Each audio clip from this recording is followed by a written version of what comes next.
जेठ माह की चिलचिलाती हुई धूप, भीषण गर्मी और चारों तरफ गरम गरम हवाओं के लू के थपेड़ों से जहां लोगों के मुंह बार बार सूख जाते हों, वहां ऐसे में इसी माह के शुक्ल पक्ष में 6 जून 2025 को आने वाला सबसे बड़ा निर्जला एकादशी व्रत वास्तव में किसी बड़ी परीक्षा से कम नहीं।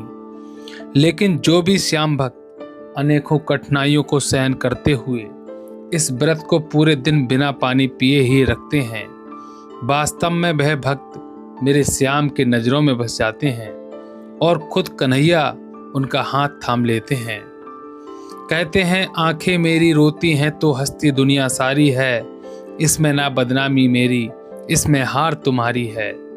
और बाबा अपने ऐसे भक्तों की अर्जियों पर अपनी मोहर तुरंत लगाकर चमत्कार करते हैं।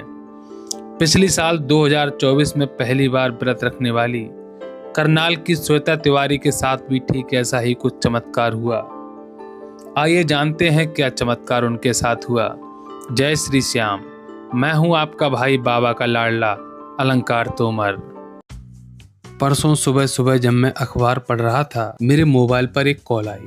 हेलो अलंकार भैया, मैं करनाल से श्वेता तिवारी बोल रही हूँ। पिछली साल मैंने आपको फ़ोन किया था कि मैं बहुत परेशान हूँ, खुद से ही जूझ रही हूँ, बार बार कुछ गलत करने को मन कर रहा है। मैं फ़ोन पर फूट फूट कर रो रही थी। तब आपने कहा था कि मनोना धाम आ जाओ, सारे संकट कट जाएंगे।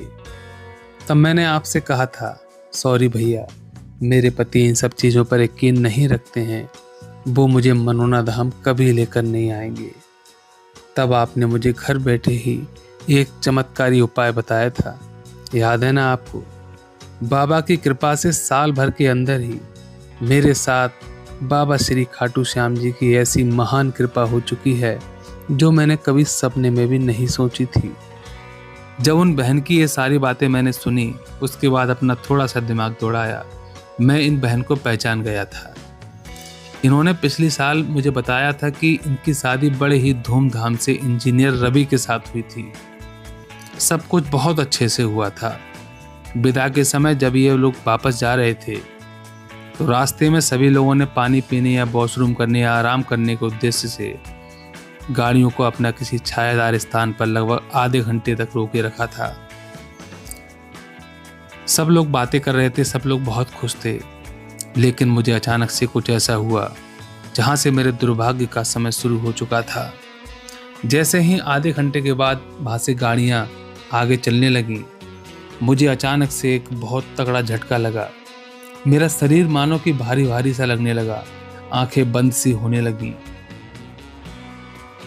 उन्होंने खुद को संभालने का बहुत प्रयास किया और संभाला भी, लेकिन कहते हैं ना, जिस पर बीतती है वही जानता है इन सब चीज़ों का दुख क्या होता है। वो बताती हैं कि उनको समझ में आ चुका था कि उनके ऊपर किसी बाहरी तीसरी शक्ति का अटैक हो चुका था। आंखें तन चुकी थीं, शरीर अकड़ चुका था। उन्हें बार बार लग रहा था कि जैसे कोई उनके ऊपर है जो पूरी तरीके से हावी हो रहा है।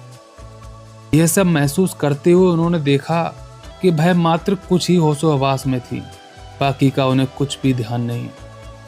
यह सब घटनाएं रास्ते भर उनके साथ चलती रहीं। वह बताती हैं कि जब मैं अपने ससुराल पहुंची, गाड़ी से उतरते ही मैं बेहोश होकर गस खाकर गिर पड़ी।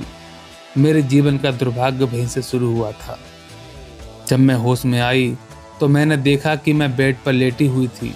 बाकी घर के सारे लोग मेरे इर्द गिर्द बैठे हुए थे, भांति भांति की बातें कर रहे थे कि बहुत बड़ा अपशगुन हो गया, बताओ सारी खुशियां धरी की धरी रह गईं। उन सब की यह बातें सुन जैसे ही मैं बेड से उठी, मेरे ससुराल वालों की नज़रें मेरे प्रति बहुत अच्छी नहीं दिख रही थी। मैं उठकर नहाई धोई, फ्रेश हुई, थोड़ा बहुत सबसे पूछा कि मेरे साथ क्या हुआ था। थोड़ी देर बाद मुझे फिर से वही समस्या शुरू हो चुकी थी। मेरे जीवन में अब ये रोज का बन चुका था। मुझे समझ नहीं आ रहा था कि आखिर मैं क्या करूं। मेरे पति रवि ने इधर उधर झाड़ फूंक भी कराई, लेकिन कोई भी हल नहीं निकला। मैं खुद भी अपनी इस समस्या से बहुत दुखी थी, क्योंकि शादी के 2 वर्ष बीत चुके थे। 2 बार प्रेग्नेंट भी हुई, लेकिन दुर्भाग्यवश दोनों बार मेरा मिसकैरेज हुआ। यह दुर्घटना इस बात की ओर इशारा कर रही थी कि बेटा, अब तुम्हारा और भी बुरा वक्त शुरू हो चुका है। मैं पूरी तरीके से टूटती जा रही थी, क्योंकि खास तौर से इस घटना के बाद से रवि का भी व्यवहार मेरे प्रति पूरी तरह से बदल चुका था। मैं अकेली पड़ चुकी थी। बीच बीच में मायके चली जाती थी तो ससुराल आने का मन नहीं करता था, लेकिन माँ और बाबूजी हर बार ही समझाते थे कि बेटा, एक लड़की का असली घर तो उसकी ससुराल ही होता है। तो उनकी बातें सुनकर मजबूरन मैं फिर से वापस आ जाती थी। अब तो जिंदगी भी समझ में आने लगी थी कि आखिरी विकल्प अब क्या होना चाहिए। एक दिन 15 जून 2024 की बात है। वह मोबाइल में गूगल व यूट्यूब पर अपनी समस्या के समाधान के बारे में कुछ ढूंढ रही थी कि अचानक से मनोरम धाम की मेरी एक वीडियो उनको दिखाई दे गई, जिसमें कुछ महिलाएं भूत प्रेत के चक्कर से बाधा से खेल रही थीं।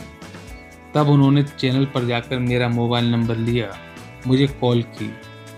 मुझे ध्यान है उनसे मेरी लगभग 10 मिनट तक बात भी हुई थी। मैंने मनोरम धाम आने को कहा भी था, लेकिन इन्होंने अपने पति का वास्ता देते हुए यहाँ आने से साफ मना कर दिया था।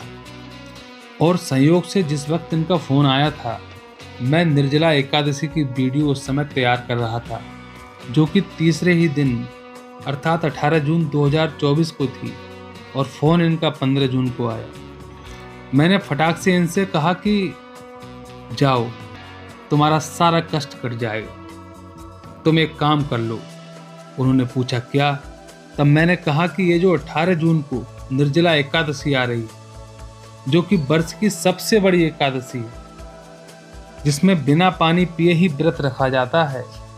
ये एकादशी ही नहीं बल्कि बाबा श्याम की एक कठिन परीक्षा भी होती है, क्योंकि जेठ की तपती गर्मी, चिलचिलाती धूप, गर्म लू के थपेड़ों में केवल पानी ही आदमी का सहारा होता है। अतः जो भी इस व्रत को करता है, बाबा श्री हारे के सहारे उसे अपना 100% सहारा देते हैं। तुम ये व्रत रखो, देखना तुम्हारे साथ बाबा का एक अद्भुत चमत्कार हो जाएगा। मुझे ध्यान है, इतना कहने के बाद फोन डिस्कनेक्ट हो गया और मैंने हाथ जोड़ बाबा से प्रार्थना की कि हे बाबा, इस बहन के विश्वास की लाज रखना अब तुम्हारे ही हाथ में है। और जब परसों इनका फोन आया और इन्होंने बताया कि भैया, एक बेटा मेरे गोद में है और मैं हर एकादशी को अब व्रत करती हूँ, समस्याओं से मुझे निजात मिल चुकी है और जल्दी ही अब मैं अपने पति के साथ खाटू धाम राजस्थान और मनोरम धाम दोनों जगह आने वाली हूँ। बस इतना कहने के साथ ही मेरी भी आंखें द्रवित हो उठी और बाबा का धन्यवाद देने के लिए मेरे पास भी कोई शब्द नहीं थे। आपसे भी अनुरोध है कि अभी भी मौका है। कहते हैं कलयुग का संसार है ये, कदम कदम पर धोखा है, शरण में आ जाओ श्याम के, यही सुनहरा मौका है। आज 3 जून 2025 है। 6 जून 2025 को जेठ माह के शुक्ल पक्ष की निर्जला एकादशी का व्रत है। अब समझ गए ना आपको क्या करना है? अगर आप समझ चुके हैं तो आप कमेंट में लिखकर जरूर बताइए। मिलते हैं एक और चमत्कार के साथ नई कहानी में। तब तक के लिए जय श्री श्याम।